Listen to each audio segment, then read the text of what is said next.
Hello বন্ধুরা, চলে এলাম অনেক দিন পর আবার ছোট্টখাট্টো একটা ব্লগ নিয়ে। হ্যাঁ, আমিও রেডি, তোমাদের দাদাভাই রেডি, তার সাথে আমাদের ব্যাগ গুছানো হয়ে গেছে। কি বলো তো, দীঘা একটা বছর আমি আসিনি, কারণ দীঘা এর আগে আমি 3 বার এসে গেছি, আর এই নিয়ে আমার 4 বার।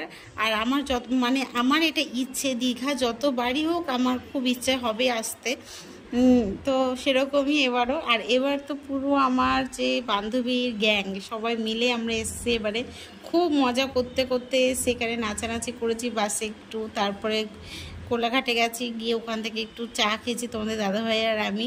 খেয়ে ওখান থেকে আবার উঠে তারপর দীঘায় এসে পৌঁছেছি।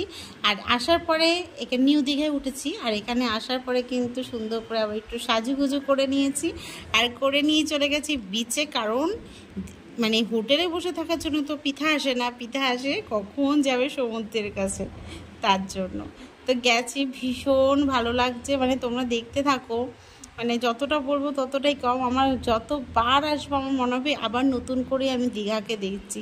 হ্যাঁ, সবাই হয়তো এক জায়গায় বারবার আসা পছন্দ করে না, বাট বিশ্বাস করো আমি ভীষণ পছন্দ করি। তো চলো দেখতে থাকো, সাথে থাকো।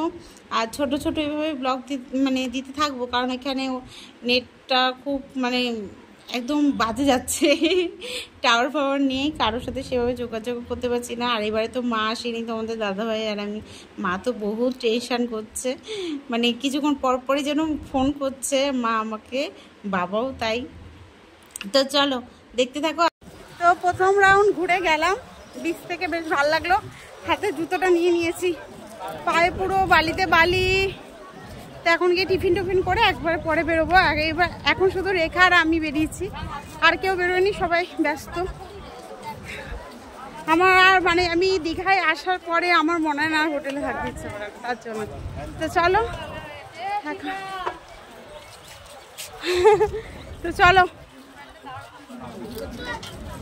যাই, দেখো কি বলছে। আর ও দেখো ও কিভাবে রয়েছে।